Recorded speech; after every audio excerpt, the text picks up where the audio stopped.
পিন্টু মিয়া এক হতভাগ্য পিতা। স্ত্রী ও 2 সন্তানদের ঝিনাইদহ থেকে লক্ষ্মীপুরে পাঠাচ্ছিলেন তার শ্বশুরবাড়িতে। নিজেও ছিলেন বাসের যাত্রী। তবে পিন্টুর কাজ থাকায় ঢাকার সায়েদাবাদে বাস থেকে নেমে গিয়েছিলেন তিনি। পথে কুমিল্লা পদুয়ার বাজার রেল ক্রসিংয়ে ট্রেনের সাথে বাসের সংঘর্ষে মারা যায় তার স্ত্রী ও 2 সন্তান।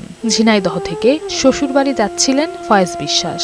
মরিয়ম নামের 8 মাসের একটি ফুটফুটে কন্যা সন্তান রয়েছে যার। হিমঘরের সামনে ফয়েজের স্ত্রী সন্তানকে নিয়ে দাঁড়িয়ে অঝরে কাঁদছিলেন। প্রায় প্রতিটি গল্পই এমন হৃদয় বিদারক। সবাই প্রিয়জনদের হারিয়ে শোকে স্তব্ধ। কর্নার ম্যাচে পাইছি 11 জন, আর আহত পাইছি 10-11 জন।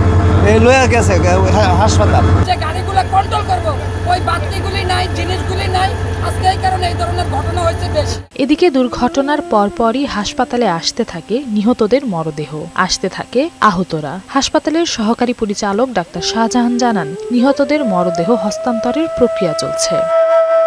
অপরদিকে জামালপুরের দেওয়ানগঞ্জে পুরাতন ব্রহ্মপুত্র নদের ওপর ভাসমান ড্রাম সেতু ভেঙে পানিতে ডুবে মারা যাওয়া 5 শিশুর দাফন সম্পন্ন হয়েছে। এ ঘটনায় এলাকায় নেমে এসেছে গভীর শোকের ছায়া। একটি স্থায়ী সেতুর অভাবে এ দুর্ঘটনা ঘটেছে বলে অভিযোগ স্থানীয়দের। ব্রিজের লোড নিতে পারে না, সেই ব্রিজটা আস্তে আস্তে করে এক সাইড কাইট হয়ে পরে উল্টে গেল। এই হতাহতের কাহিনী আমাদের ঈদ আনন্দ সম্পূর্ণ নিমেষ করে দিয়েছে। দুর্ঘটনার পরই ঘটনাস্থল পরিদর্শন করেন বেসামরিক বিমান ও পর্যটন প্রতিমন্ত্রী এম রশিদুজ্জামান মিল্লাত। এ সময় দ্রুত একটি স্থায়ী সেতু নির্মাণের আশ্বাস দেন তিনি। এই দুর্ঘটনার জন্য আমি গভীরভাবে দুঃখ প্রকাশ করছি আমাদের তরফ থেকে, সরকারের পক্ষ থেকে। অসচ্ছল পরিবার যেগুলি আছে তাদের অনুদানের একটা ব্যবস্থা আমি করে যাব।